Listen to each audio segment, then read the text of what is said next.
नमस्कार, पंजाब केसरी देख रहे हैं आप और मैं हूं जयपाल। चुनावी प्रचार चल रहा है जहां पर तमाम जो नेता हैं एक दूसरे पर आरोप प्रतिरोप जो लगा रहे हैं। वहीं बात अगर रणदीप सिंह सुरजेवाला की जाए तो वो अक्सर अपनी जनसभाओं में भाजपा पर जो है एक ठीकरा फोड़ते हुए दिखाई दे रहे हैं कि भाजपा ने लगभग 8 साल से शहर में कोई विकास कार्य नहीं करवाया। इसी चर्चा पे हम बातचीत करेंगे कि रणदीप सिंह सुरजेवाला की ये बात कितनी सच्ची है और कितना इसमें दम है। हमारे साथ इस समय मौजूद हैं राहुल जैन जो भाजपा समर्थक हैं, उनसे हम बातचीत कर लेते हैं। सर, स्वागत है पंजाब केसरी में। नमस्कार भाई साहब। तो राहुल जी, अब पूछना चाहेंगे कि रणदीप सिंह सुरजेवाला अपने अक्सर प्रोग्रामों में एक ही बात कहते हैं कि शहर का जो उन्होंने विकास करवाया है, कोई भी मंत्री नेता आज तक शहर का विकास नहीं करवा पाया। चाहे वो लाइट की समस्या हो, चाहे वो सीवरेज की समस्या हो, सड़कों की समस्या हो। यहाँ तक कि सुरजेवाला ने अभी कल ही परसों ही फिलहाल जो बयान दिया है कि इनसे तो बल्लभ तक भी जो बदले नहीं दिए गए। क्या कुछ प्रतिक्रिया आपकी? नेताजी अपनी पार्टी के राष्ट्रीय प्रवक्ता हैं। झूठ सच के लिफाफे में डाल के परोसने की उनको पुरानी आदत है। शायद वह बात भूल गए हैं। मैं आपको उनका पूरा बयान याद दिलाया था। मैंने पढ़ा था, देखा था उनका बयान कि 8 साल से कैथल में कोई विकास नहीं हुआ।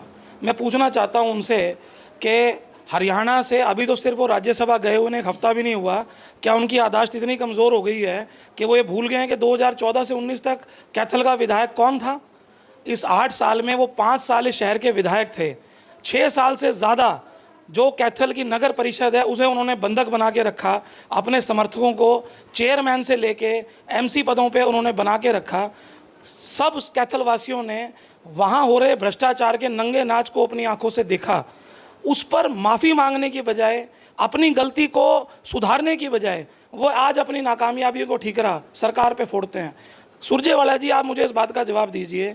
आप अपने आप को कांग्रेस का सीएम कैंडिडेट कहते हैं, आप अपने आप को सबसे कद्दावर नेता कहते हैं। यदि कांग्रेस की गवर्नमेंट नहीं थी स्टेट में और 5 साल आपके जैसा नेता कुछ भी नहीं कर पाया, तो आप क्यों थरेजा जी के हाथों जो है, थरेजा जी को जो है आपने इस चुनाव के अंदर एक डमी कैंडिडेट की तरह उतार दिया? जब आपको लगता है कि शहर के अंदर वही डेवलपमेंट करा सकता है जिसकी राज्य में सरकार हो, तो राज्य में सरकार तो भाजपा की है। 2 साल और भी भाजपा की। और आपकी पार्टी से जब आपको भरोसा नहीं है, आप इसीलिए तो राज्यसभा राजस्थान गए क्योंकि आपको ये विश्वास था कि हरियाणा के अंदर तो जैसे लुटिया डूबी, आपको पहले पता थी स्टोरी। तो जब आगे भी कांग्रेस की सरकार आने की वो नहीं है, तो आप कैथल के जो विकास के अंदर इतने बड़े बाधक क्यों बने हुए? आप कहते हो मुझे कैथल से प्यार है, तो आप कैथल के विकास को विनाश की तरफ क्यों लेके जा रहे हो? ये मेरा सवाल है। मैं चाहता हूँ सुरजेवाला जी इसका जवाब दें। बिल्कुल, आपके सवाल का राहुल भाई हम जवाब भी लेने की कोशिश करेंगे, परंतु बड़ा सवाल ये है कि जो रणदीप सिंह सुरजेवाला बता रहे हैं कि शहर में विकास कार्य हुए हैं, क्या आप नहीं मानते कि जो पीजीआई है, बस स्टैंड है, तमाम सड़कें हैं, वो सुरजेवाले की देन है? कभी भी ऐसा नहीं होता कि कोई भी नेता ये कहे कि मेरी देन है। सुरजेवाला जी से ये पूछिए कि अगर उन्हें कैथल के विकास पे इतना विश्वास था तो वो जींद चुनाव किस लिए लड़ने गए थे? जींद में जाके उन्होंने स्टेटमेंट क्यों दी कि मैं छोड़ दूंगा कैथल की सीट? आज वो ये बोलते हैं मरते दम तक कैथल नहीं छोड़ूंगा। क्या सुरजेवाला जी, वो जो स्टेटमेंट आपकी दी हुई है, जो मीडिया के अंदर भी चल रही है, क्या वो झूठी है? क्या वो किसी और ने दी थी? किसी और ने आपका मुखौटा पहन के दी थी? आपने किसी दबाव में दी थी वो स्टेटमेंट? सुरजेवाला जी का सिस्टम बड़ा सिंपल है जी। नेताजी का सिस्टम, उन्हें कोई मतलब नहीं है कैथल से, उन्हें कोई मतलब नहीं जींद से, उन्हें कोई मतलब नहीं नरवाना से। उन्हें अपने आप को सीएम कैंडिडेट प्रोजेक्ट करना था तो उन्होंने कैथल का त्याग करके जींद चले गए थे।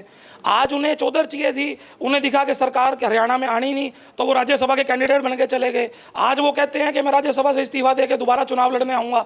कल उन्हें देश के बाहर कोई बड़ा पद मिल जाए, मन माने वो देश का भी त्याग कर दें। उन्हें अपने पद, अपने चौधर से मतलब है। किसी के विकास से, शहर के विकास से अगर उन्हें मतलब होता तो वो एक तरफ तो कहते हैं कि उनके जैसा ताकतवर नेता भी, क्योंकि सरकार ओपोजिशन की थी, वो डेवलपमेंट नहीं करा पाए, और उधर वो कहते हैं कि थरेजा साहब जिनकी धर्मपत्नी को वो आगे तक नहीं आने देते, वो अपनी बात तक जनता के सामने नहीं रखने देते, एक डमी कैंडिडेट के तौर पे उन्होंने प्रस्तुत कर दी सिर्फ अपनी सेल्फ ईगो को सेटिस्फाई करने के लिए कि मेरी राजनीति जो है वो चलती रहनी चाहिए कैथल के अंदर। ऐसा ना हो कि मैं राज्यसभा में तो चला गया, कैथल के अंदर पहले मैं चुनाव हार चुका हूँ, मेरी राजनीति साफ हो जाए कैथल से। तो क्या आप मानते हैं कि जो रणदीप सिंह सुरजेवाला है, जो नगर निकाय का चुनाव है, नगर परिषद का चेयरमैन का चुनाव है, इसमें कहीं ना कहीं अगर रणदीप सिंह सुरजेवाला हारते हैं तो उनकी राजनीतिक जो है दांव पर लग सकती है? रणदीप सिंह सुरजेवाला लड़ का रहे हैं।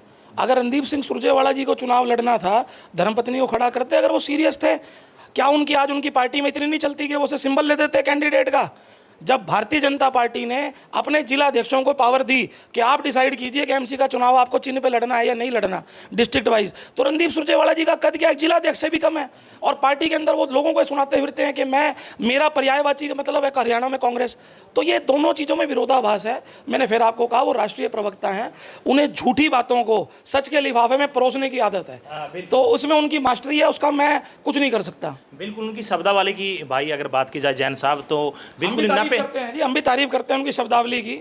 झूठ बोलने की जो कला उनके अंदर है वो सब शायद हमें नहीं लगता हरियाणा के किसी और नेता में हो। तो क्या लगता है आपको जैन साहब की कैथल की जो जनता है अब की बार समझ चुकी है कि कौन सा नेता उनके हक में है और कौन सा नेता जो है बाहर का है?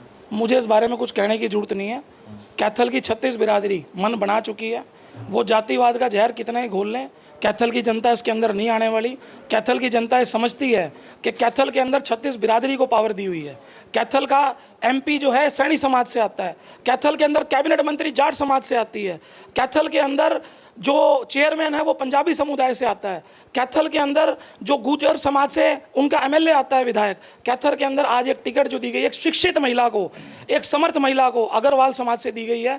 तो 36 बिरादरी का जो सोशल इंजीनियरिंग बीजेपी ने कैथल में की हुई है, मैं नहीं समझता हरियाणा की कोई भी पार्टी उसे मैच करती है, या वर्ल्ड की या इंडिया की कोई भी पार्टी उसको और मैच करती है। नहीं, पढ़ाई तो और भी जो कैंडिडेट हैं जैन साहब उन्होंने भी एमए तक की पढ़ाई की हुई है, परंतु आप ऐसा ही क्यों, आपके प्रत्याशी जो हैं बीटेक कंप्यूटर जो एमएससी कंप्यूटर हैं वही पढ़ाई थोड़ी जस्ती है रखी है। भाई साहब आप मुझे बताइए, आज चुनावी सभर में पूरे कैथल में 3 प्रत्याशियों का जिक्र होता है।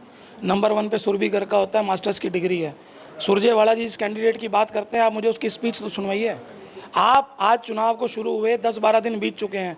आदर्श रानी जी के अपने मन की कोई बात तो सुनाइए, कोई उन्होंने किसी से चर्चा की वो सुनवाइए। उनकी क्वालिफिकेशन उन्होंने डिक्लेयर की हुई है +2, कहाँ से मास्टर्स हैं वो।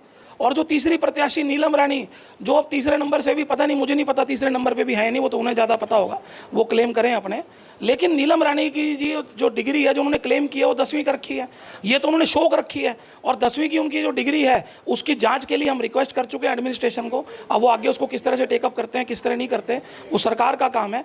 आप मेरे को एक छोटी सी बात समझाइए, हरियाणा पे अपना बोर्ड है, इंदिरा गांधी ओपन यूनिवर्सिटी हरियाणा से सटे हुए दिल्ली में है। आज 50 साल की उम्र में यदि आप झारखंड ओपन यूनिवर्सिटी की डिग्री लेने जाते हो, चलो जा सकते हैं, पूरा भारत है, लेकिन सिर्फ उसी यूनिवर्सिटी के लिए सुप्रीम कोर्ट का जो रूलिंग का पेपर है आपके चैनल पे ही चल रहा है। आप मुझे एक बात बता दीजिए, सुप्रीम कोर्ट से बड़ी भी कोई संवैधानिक संस्था भारत के अंदर आज है क्या? अगर सुप्रीम कोर्ट के एक ऑनरेबल जज ने, एक ऑनरेबल बेंच ने ये फैसला दिया कि वो ओपन यूनिवर्सिटी बोगस है, अगर उसके बाद भी किसी अधिकारी को ऐसा लगता है कि उसे चैलेंज करने की जरूरत है, तो मुझे बता दे सुप्रीम कोर्ट से बड़ी कौन सी संस्था है जहाँ पे जाके अपील कर सकते हैं। मैं वहाँ चला जाऊँगा अपील करने। बिल्कुल जैन साहब, ये हमने आम आदमी पार्टी की जो सेक्शन की योग्यता को लेकर बात की, परंतु शहर की अगर बात की जाए, आपने आपके जो भाजपा प्रत्याशी हैं सुरभि गर्ग, वो भी अपनी जनसभा में बोलते हैं कि ट्रिपल इंजन की सरकार जो लेके आएंगे जिससे सरकार का दुगना विकास होगा, परंतु उसे पहले की अगर बात की तो भाजपा की सरकार तो चल रही है स्टेट में। सर मैं आपकी बात से सहमत हूँ। भाजपा सरकार और सरकारों की तरह गुंडागर्दी नहीं करती। भाजपा सरकार ने पूरे 5 साल जनता के मैंडेट का पूरी तरह से आदर किया। कैथल की जनता ने 2014 से 19 तक रणदीप सुरजेवाला को अपना एमएलए चुना, उन्होंने उसका पूरा सत्कार किया, उसे कहीं दबाया नहीं। ये तो सुरजेवाला जी कहते हैं कि मैं काम नहीं कर पाया। ये तो बताएं कि उन्होंने कौन से ऐसे प्रोजेक्ट बना के भेजे राज्य सरकार को जो उनके राज्य सरकार ने पूरे नहीं करे। आज अगर एक आदमी अपने निकम्मेपन का ठीकरा सिर्फ सरकार के ऊपर फोड़ना चाहे तो वो तो झूठ, वो तो मैं बार बार कैसे एक ही स्टेटमेंट को रिपीट करूं। और मैं ये सवाल पूछ रहा हूं आदरणीय नेताजी से कि जब नेताजी आपके जैसा इतना बड़ा विशालकाय नेता अगर एमएलए रहते हुए ये कहता है कि ऑपोजिशन की सरकार में मैं डेवलपमेंट कैसे कराऊं, तो हमारे बेचारे थरेजा जी जो कि इतने साधारण और सिंपल और एक अच्छे आदमी हैं, लेकिन वो तो मोहरा बन गए इस राजनीति का। मैं नहीं कहता, देखो मैं ऐसा नहीं है, मैंने आपको पहले भी कहा था, हमने सबने यहीं पे रहना है, हमने कोई पर्सनल कटाक्ष किसी पे नहीं किया। अभी तक हमारे चुनाव प्रचार में कोई दिखा दे कि हमने किसी के बारे में कोई लूज टॉक करी है। हमने सबने साथ में रहना है, लेकिन क्या है कि कई बारी परिस्थितियों के अंदर उलझ कर एक समझदार आदमी भी कोई ऐसी गलती कर लेता है कि वो उलझ जाता है। तो आदरणीय थरेजा जी को मेरी शुभकामनाएं हैं, लेकिन आप उनसे ये सवाल तो पूछिए कि जब सुरजेवाला जी जैसा इतना विशालकाय भारी भरकम मंत्री जो अपने आप को मतलब पार्टी का पर्यायवाची कहता हो, मुख्यमंत्री का दावेदार हो, जब वो कहता है कि ओपोजिशन की सरकार में मैं कुछ नहीं कर पाया, तो एक चेयरमैन जिसके पास अगर स्टेट गवर्नमेंट की एड नहीं होगी, फंडिंग नहीं होगी, सपोर्ट नहीं होगा, कैसे विकास होगा। मैं फिर यही बात कह रहा हूँ, ट्रिपल इंजन की सरकार ज़रूरत है कैथल की, सबसे बड़ी ज़रूरत है, क्योंकि इनकी अपनी राजनीतिक महत्वाकांक्षाओं के कारण पिछले कई सालों से कैथल जो उसको नए आयाम, जो नए कीर्तिमान, जो उसको विकास के अंदर छूने थे, उन्हें नहीं छू पाया है। तो बहुत टाइम वेस्ट हो गया, हमें और टाइम वेस्ट नहीं करना है। हमें ट्रिपल इंजन की सरकार लाकर सुरभि गर्ग जैसी एक शिक्षित और समर्थ महिला को अपनी चेयरपर्सन चुनकर कैथल के विकास को नई ऊंचाइयों पर लेकर जाना है। तो जैन साहब, आरोप तो कांग्रेस जो कार्यकर्ता हैं वो आप पर लगा रहे हैं कि जो सुरजेवाला है 2 दिन से कंपेनिंग वो कर रहे थे, उनको जानबूझ के जो हिरासत में रखा है, जानबूझ के आने नहीं देते कि तमाम जो भाजपा का जितनी भी पावर है यूज की जा रही है ताकि सुरजेवाला यहाँ प्रचार में ना दिखे। इस पर लास्ट प्रतिक्रिया क्या है? एक बात बताइए, सुरजेवाला जी को कैथल में अरेस्ट कर लिया, हरियाणा में अरेस्ट कर लिया। अगर एक आदमी दिल्ली जाएगा, उन्हें, मैंने आपको क्या कहा, उनकी जवाबदेही ना जनता के प्रति है, ना जिले के प्रति है, ना हल्के के प्रति है। वो सिर्फ अपनी पार्टी के प्रति हैं, अपने नेताओं के प्रति हैं। उनके नेता ने उन्हें कहा जींद लड़ो, तो उन्होंने कैथल का त्याग कर दिया। आज उनके नेता को, उनको अपनी अपनी पावर चाहिए थी, वो राजस्थान चले गए। कल वो उनके कहने पे और भी कुछ कर सकते हैं। जनता जनार्दन का तो केवल और केवल मूर्ख बनाने का काम है। और मेरा जैन साहब सवाल ये था कि कांग्रेस के जो कार्यकर्ता हैं वो आरोप लगा रहे हैं कि भाजपा ने अपनी तमाम शक्तियां यूज करके जो सुरजेवाला को वहां पर जानबूझ के रखवाया ताकि जो चुनाव प्रचार है वो बाधित हो सके। इस पे आपकी आखिरी प्रतिक्रिया क्या है? सुरजेवाला जी क्या इतने बड़े नेता है कि उनको रोकने की जरूरत पड़े? जो व्यक्ति अपनी खुद की सीट, जिसके अंदर वो सबसे बड़ा अपने आप को धुरंधर मानता था, जब वो वहाँ की सीट हार गया, उस स्टेट को त्याग करके दूसरी स्टेट में चला गया। सुरजेवाला जी ने तो खुद जाके अपनी गिरफ्तारी दी है ताकि उससे वो बच सके दाग से कि उन्होंने पूरा हंगा ला लिया, उसके बावजूद भी वो रिकॉर्ड मतों से हारेंगे कैथल के अंदर। ये मैं आज आपको कह रहा हूँ, 22 तारीख को भी आप मेरी बाइट ले लेना। तो क्या मान के चलें कि 19 तारीख को जो नतीजे आएंगे वो भाजपा के पक्ष में आएंगे और 22 तारीख को कमल का फूल खिलेगा? 19 तारीख को लोग विकास के प्रति, ईमानदारी के प्रति, एक निर्भीक उम्मीदवार के प्रति, एक शिक्षित उम्मीदवार के प्रति और एक अनुशासित और ईमानदार पार्टी के लिए वोट करेंगे हरियाणा में। और 22 तारीख को आप और हम सब मिलकर उस जीत का जश्न मनाएंगे। चलो, ये तो फिलहाल आने वाला समय बताएगा। बिल्कुल जी, धन्यवाद। धन्यवाद सर। तो ये थे हमारे साथ जो राहुल जैन जी हैं, जिन्होंने बेबाकी से रणदीप सिंह सुरजेवाला पर जुबानी कटाक्ष किया। उन्होंने कहा कि रणदीप सिंह सुरजेवाला सिर्फ जो है बयानबाजी की जो राजनीति करते हैं। फिलहाल दिल्ली में जो रणदीप सिंह सुरजेवाला को जो हिरासत में लिया गया, उन पर उन्होंने कहा कि रणदीप सिंह सुरजेवाला इतने बड़ा नेता नहीं है कि वो कैथल में आने से या उनका कोई प्रभाव इतना ज़्यादा पड़े। उससे कैथल की जनता वेल एजुकेटेड है, क्योंकि वो समझ चुकी है कि किन मुद्दों पर उनको वोट करना है। उन्होंने कहा कि 19 तारीख को जनता का जो पक्ष है वो भाजपा की तरफ आएगा, यानी कि सुरभि गर्ग को जो विजय बनाने का काम करेगा। फिलहाल आने वाला समय बताएगा कि कमल का फूल 22 को खिलेगा या फिर बस जो है जीटी रोड पर चलती दिखाई देगी। पंजाब केसरी के लिए कैथल से जयपाल रसूलपुर। हमसे जुड़े रहने के लिए हमारे YouTube चैनल को सब्सक्राइब करें और नई वीडियो की नोटिफिकेशन के लिए बेल आइकॉन को दबाएं। अगर आप ये वीडियो Facebook पर देख रहे हैं तो लाइक जरूर करें और ज्यादा से ज्यादा शेयर करें। धन्यवाद।